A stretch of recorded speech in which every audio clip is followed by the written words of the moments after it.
What up? Wade here. Welcome another 3i3, answering your 3 questions in under 3 minutes apiece. Now let's just dive right in. Let's go for it. Question 1, part 1. Can you talk a bit about Jed McKenna? Part 2, what are your thoughts on enlightenment in the human adulthood? Are you using spiritual autolysis or are you already done? Cool. So Jed McKenna he's an author from a book called Spiritual Enlightenment, The Damnedest Thing, which is a book I sometimes recommend. Although I kind of jokingly say that some of the people I recommend it to kind of freak out for about a month or two, questioning what the meaning of life is and everything. But in the end, it's a great, empowering book to really give you the truth and a good direction that helps for your own beliefs. It helps for values, understanding where you fit into society. And so some of the other things that these questions asked about are related to Jed McKenna's sort of terminology. So spiritual adulthood is basically saying that most of society is about the spiritual equivalent of a 12-year-old, to where they're kind of still stuck in those, other people are kind of living their life for them, society's dictating the value systems they have instead of thinking for themselves. So you want to reach the point of spiritual adulthood instead of just spiritual childhood, I guess would be the opposite.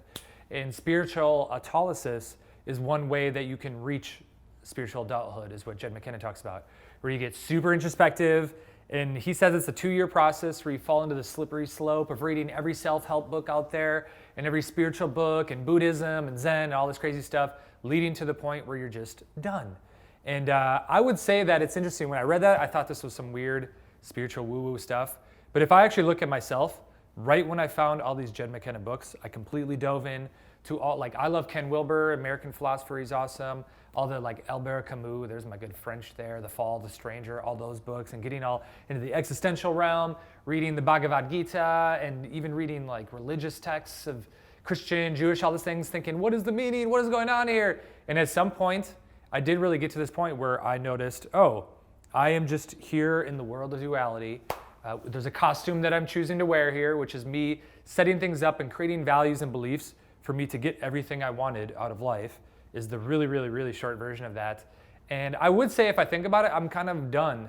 Not that I'm better, not that I'm enlightened or anything like that. It's just I've came to the conclusions I need to come to when it comes to where I fit into the world. And then from there, now I'm here. There's a costume that I have to wear to live in this world. I might as well choose the best one possible. And for me, that comes down to achievement, feeling awesome. And you could say, well, why do you have these things? It's probably something when you're 3 years old, there's a block and you picked it up and your dad said, yes, congratulations, and now you love achievement and it comes from your past and all this stuff. It's like, okay, cool. I'm just to the point now where certain things feel good to me, and as long as things feel good, I want more of that feel-good feeling. And so it's like achievement, influencing other people, creating, increasing my own consciousness and helping other people do that as well. And just the competition of business, that's where the shit is at. That's what's fun for me. That's where the juice is.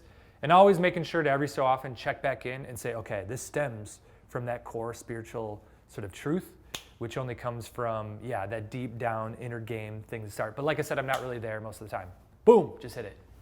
Question 2, is getting casual girlfriends a good way to balance things out while I build a business over the next few years? Okay, cool. So this one gets into, I think I've mentioned in other 3i3 episodes, the concept of spinning plates, related to, we all have, let's say, 6 to 8 to 10 different areas of life that we're trying to focus on, from your health to your career to your finances, which I think could be different than career, to even physique could be different than health. If you're doing steroids, you could look really good, but you're not going to be very healthy. As well as your relationships, girlfriend, friends, family, networking situations. So we all have all these, I call it James Bond without the spy shit, which is stuff like travel, learning second languages, learning jujitsu or something like that. And there's only so much time in the day, and we're not going to be able to get to all that at once. And so the question, I guess, is, should I find a casual girlfriend so that I can focus on the business? I can't tell you what the best answer is, but what I will say is there's only so much focus that each one of us has. And if you think about it, what are you doing throughout your day? Actually sit down one day. I've had clients do this, where they go with a notebook or a journal, and they're writing out, okay, I thought about this for a while, I thought about this. Think about how much time you're spending analyzing that text message from that girl you met last weekend, and how much as you're walking through the day and you're thinking about it and you're going, oh man, did I send the right thing? What else should I send? Maybe I should send something else. Was that stupid? And you're thinking about that, you're reading books in that way, you're dreaming about that stuff. There's only, again, so much mental focus we have. And if your goal, your primary focus, the number one thing you want to achieve or grow or build, then you should probably think of how you can create more focus towards that. So for me, I always say, number one, I'm hyper vigilant with where I put my focus, and everything else completely cut off. This is also why, I said this in another 3i3 episode, guys like Mark Zuckerberg and them, they wear the same clothes every day because then they don't have to think about something else. So maybe this question is related to that. But the spinning plates, the way you ultimately want to look at it is that we have these different plates. So this plate over here is your health. This plate over here is your girlfriend. This plate's your business. And you got to see, okay, where is it on a scale of 1 to 10? Is the plate about to fall off the stick here? Okay, I got to focus on that one a lot more, immerse myself in there. That one's spinning pretty nicely. Okay, let's go over here. Hey, maybe I get the casual girlfriend or whatever you call it. That one, now that plate is spinning well enough that you can focus on something else. And so I think that is a really good way. I call it immersion versus maintenance. Immersing yourself in one big thing and making sure to put the others, you don't neglect them, you just put them in maintenance mode and choosing within the next 3 months, you're gonna go back and make sure that plate is still spinning fast enough. Question 3, when did you feel comfortable giving advice to people? Did you feel qualified? Cool. Feeling qualified.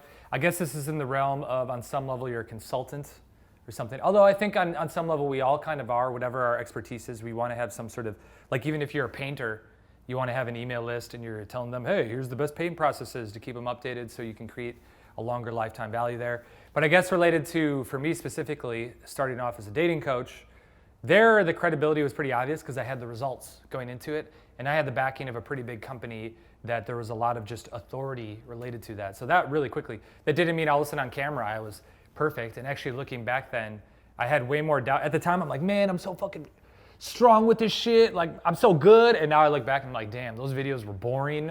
I said and ah, and I had all these verbal tics, stuff like that. But at least internally, I had a lot of confidence towards it. And so I would say that each one of us has our level of integrity to go along with, hey, now I do feel qualified. But I do actually, earlier today, I was talking with one of my interns who has a web design agency.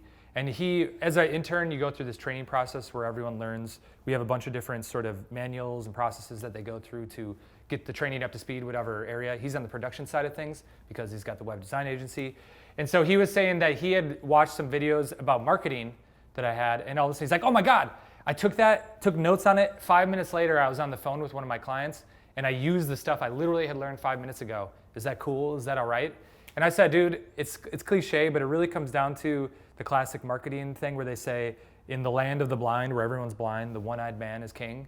And it really is true that as long as you have some level of elevation, some value to offer that, hey, it doesn't matter that you read it 5 minutes ago and you see how you can directly, you're already applying it in your own business. Hell, go off and start helping the customers that you already have in that realm. And like I said, you want to have integrity here. You don't want to just throw things out there that doesn't make any sense.